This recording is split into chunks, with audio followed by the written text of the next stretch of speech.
हिंदी कक्षा 12 आरोह भाग 2। प्रस्तुति विनय कुमार सिंह, JCRT रांची, झारखंड। प्रिय विद्यार्थियों, आपकी आधार पुस्तक आरोह भाग 2 में काव्य खंड के अंतर्गत पहले पाठ में कवि हरिवंश राय बच्चन की 2 कविताएं आत्मपरिचय और दिन जल्दी जल्दी ढलता है पढ़नी हैं। आपकी परीक्षा में 5 अंक का एक प्रश्न कवि परिचय से संबंधित पूछा जाएगा। अतः कविता पढ़ने से पहले आइए हम कवि का परिचय जानते हैं। कवि परिचय के अंतर्गत 2 बातें आती हैं, जीवन परिचय और साहित्यिक परिचय। हरिवंश राय बच्चन का जन्म सन 1907 में इलाहाबाद में एवं मृत्यु सन 2003 में मुंबई में हुई थी। बच्चन उनके बचपन का नाम था और आज भी वह इसी नाम से प्रसिद्ध हैं। इस नाम को उनके पुत्र श्री अमिताभ बच्चन ने भी अपनाया। आप तो उन्हें जानते ही होंगे। बच्चन जी की प्रारंभिक शिक्षा प्रयागराज से एवं उन्होंने कैम्ब्रिज विश्वविद्यालय से MA और PhD की उपाधि धारण की। बच्चन जी के जीवन में घटने वाली सबसे महत्वपूर्ण घटना थी उनकी पहली पत्नी श्यामा देवी का बीमारी से निधन। इससे वे बहुत आहत हुए। उनकी रचनाओं में पत्नी श्यामा की स्मृति, उनके विरह से उत्पन्न शोक की बड़ी भावपूर्ण व्यंजना मिलती है। आपकी किताब में संकलित कविता दिन जल्दी जल्दी ढलता है पत्नी श्यामा के निधन से आहत कवि का भावोद्गार ही है। कविता पढ़ते समय हम इस पर विस्तार से चर्चा करेंगे। साहित्य की सेवा के साथ साथ उन्होंने अन्य क्षेत्रों में भी अपना योगदान दिया। वे हिंदी में लिखते थे पर अंग्रेजी विषय के प्राध्यापक थे। आकाशवाणी के साहित्यिक कार्यक्रमों में भाग लिया करते थे। विदेश मंत्रालय में हिंदी सलाहकार के पद पर रहे। राज्यसभा के सदस्य रहे। साहित्य अकादमी से पुरस्कृत हुए। उन्हें पद्म भूषण सम्मान भी मिला। इस तरह बच्चन जी का जीवन बड़ा वैविध्यपूर्ण रहा। अब हम उनकी साहित्यिक रचनाएं एवं विशेषताओं को साहित्यिक परिचय के अंतर्गत देखेंगे। बच्चन जी ने कविता, आत्मकथा, अनुवाद, डायरी आदि विधाओं में लेखन कार्य किया। उनके प्रमुख काव्य संग्रह हैं मधुशाला 1935, मधुबाला 1938, मधुकलश 1938, निशा निमंत्रण, एकांत संगीत, आकुल अंतर, मिलन यामिनी, सतरंगिणी, आरती और अंगारे, नए पुराने झरोखे, टूटी फूटी कड़ियाँ, 2 चट्टानें इत्यादि। उनकी आत्मकथा 4 खंडों में प्रकाशित हुई जो बहुत प्रसिद्ध हुई। पहला खंड क्या भूलूं क्या याद करूं, दूसरा नीड़ का निर्माण फिर, तीसरा बसेरे से दूर और चौथा 10 द्वार से सोपान तक। उन्होंने हैमलेट, जनगीता, मैकबेथ का अनुवाद भी किया। वे डायरी लिखा करते थे जो प्रवासी की डायरी के नाम से प्रकाशित भी हुई। बच्चन जी का पूरा वाङ्मय 10 खंडों में बच्चन ग्रंथावली के नाम से प्रकाशित है। अब हम बच्चन जी की साहित्यिक विशेषताओं को देखते हैं। बच्चन जी की रचनाओं में उनके निजी जीवन के अनुभवों की ईमानदार अभिव्यक्ति मिलती है। उनकी कविताएं, आत्मकथा, डायरी इत्यादि के कारण ही उनकी प्रसिद्धि है। इन सभी में उन्होंने अपनी निजी जीवन को ईमानदारी से अभिव्यक्त कर दिया है। अपने जीवन के अनुभवों को शब्दों में पिरोकर उन्होंने पाठकों का हृदय छू लिया है। उनकी कविता पढ़ने पर हम उनके सुख दुख को अपने जीवन के सुख दुख से संबद्ध किए बिना रह ही नहीं पाते।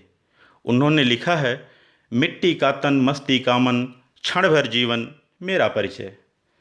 बच्चन जी की कविताओं में हालावादी मस्ती भी मिलती है जिसे वे उमर खयाम का प्रभाव मानते हैं।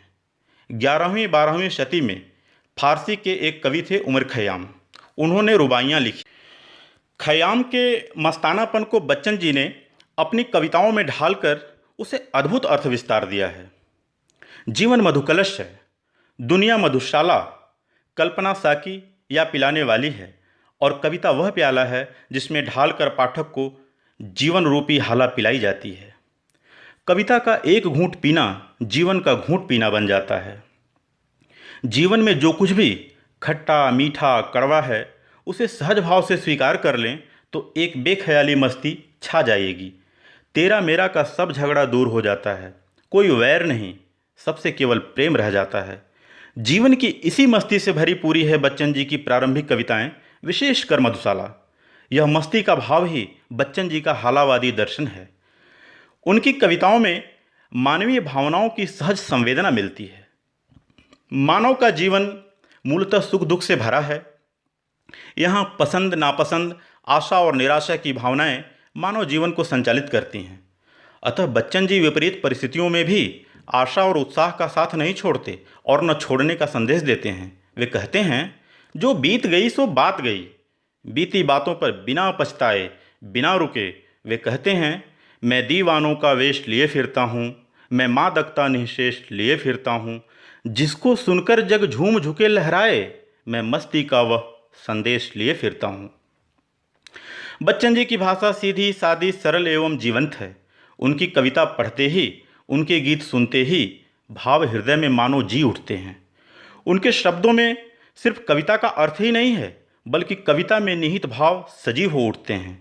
अपनी जीवंतता से उनके शब्द हमारे मन के तार को छूकर झंकृत कर देते हैं। बच्चन जी ने आत्मकथात्मक गेय शैली अपनाई है।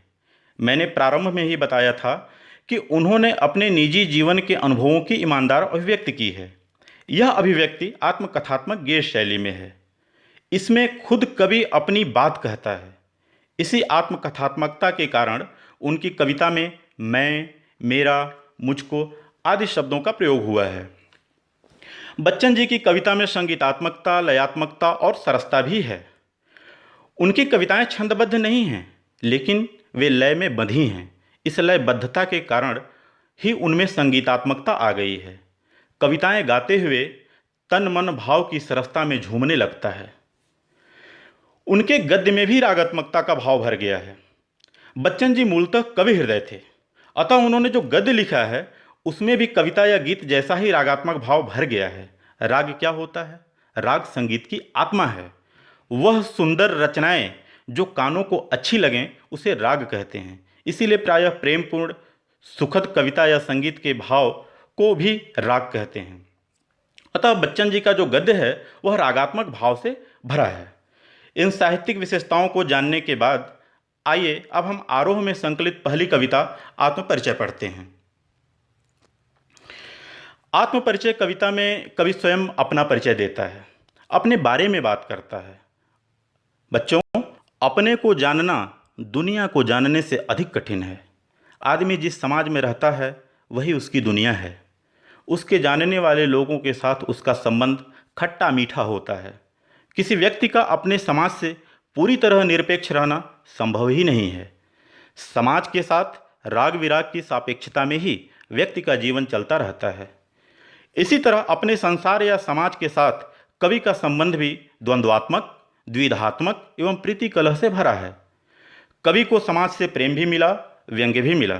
कुछ लोग पसंद करने वाले थे और कुछ ना पसंद करने वाले भी थे। इस विरोधाभासी स्थिति के बाद भी रहना तो कवि को इसी समाज में ही था, क्योंकि समाज से चाहे जितना कष्ट मिले हम उससे कटकर रह ही नहीं सकते। हमारी अस्मिता, हमारी पहचान हमारे समाज से ही है। कवि ने इन विरोधी स्थितियों में भी सामंजस्य बना लिया। उसका जीवन विरुद्धों का सामंजस्य बन गया। उन्मादों में अवसाद, रोदन में राग, शीतलवाणी में आग, यानी यह विरोधाभास ही उसका जीवन है। अपने जीवन के इन विरुद्धों का विरोधाभास मूलक सामंजस्य साधते साधते कवि दुनियादारी की झंझटों को ठुकराकर एक अबूझ काल्पनिक मन का सुखमय संसार बना लेता है, जिसे आप यूटोपिया भी कह सकते हैं। कवि के व्यक्तित्व में एक तरह की बेखुदी, मस्ती और दीवानगी छा जाती है। वह कह उठता है, दुनिया में हूँ, दुनिया का तलबगार नहीं हूँ, बाजार से गुजरा हूँ, खरीदार नहीं हूँ। अब मैं पूरी कविता पढ़ता हूँ, जिसका फोटो स्लाइड 4 और 5 में दिया गया है। आप अपनी पुस्तक में ध्यान से देखते हुए कविता सुनने का आनंद लें। मैं जग जीवन का भार लिए फिरता हूँ, फिर भी जीवन में प्यार लिए फिरता हूँ। कर दिया किसी ने झंकृत जिनको छूकर, मैं सांसों के 2 तार लिए फिरता हूँ। मैं स्नेह सुरा का पान किया करता हूँ, मैं कभी न जग का ध्यान किया करता हूँ। जग पूछ रहा उनको जो जग की गाते, मैं अपने मन का गान किया करता हूँ।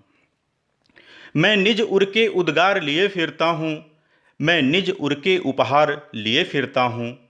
है यह अपूर्ण संसार न मुझको भाता, मैं स्वप्नों का संसार लिए फिरता हूँ। मैं जला हृदय में अग्नि दाह करता हूँ, सुख दुख दोनों में मग्न रहा करता हूँ। जग भवसागर तरने को नाव बनाए, मैं भव मौजों पर मस्त बहा करता हूँ। मैं यौवन का उन्माद लिए फिरता हूँ, उन्मादों में अवसाद लिए फिरता हूँ। जो मुझको बाहर हंसा रुलाती भीतर, मैं हाय किसी की याद लिए फिरता हूँ। करे यत्न मिटे सब, सत्य किसी ने जाना, नादान वही हैं हाय जहाँ पर दाना। फिर मूढ़ न क्या जग जो इस पर भी सीखे, मैं सीख रहा हूँ सीखा ज्ञान भुलाना। मैं और जग और कहाँ का नाता, मैं बना बना कितने जग रोज मिटाता। जग जिस पृथ्वी पर जोड़ा करता वैभव, मैं प्रतिपग से उस पृथ्वी को ठुकराता। मैं निज रोदन में राग लिए फिरता हूँ, शीतल वाणी में आग लिए फिरता हूँ। हो जिस पर भूपों के प्रासाद निछावर, मैं वह खंडहर का भाग लिए फिरता हूँ। मैं रोया इसको तुम कहते हो गाना, मैं फूट पड़ा तुम कहते छंद बनाना। क्यों कवि कह कर संसार मुझे अपनाए, मैं दुनिया का हूँ एक नया दीवाना। मैं दीवानों का वेश लिए फिरता हूँ, मैं मादकता निःशेष लिए फिरता हूँ। जिसको सुनकर जग झूम झुके लहराए, मैं मस्ती का संदेश लिए फिरता हूँ, मैं मस्ती का संदेश लिए फिरता हूँ। तो हमने पूरी कविता पढ़ी, आपने कविता सुनने का आनंद लिया। अगले वीडियो में हम कविता की व्याख्या पढ़ेंगे और उसमें निहित काव्य सौंदर्य के तत्व को भी देखेंगे।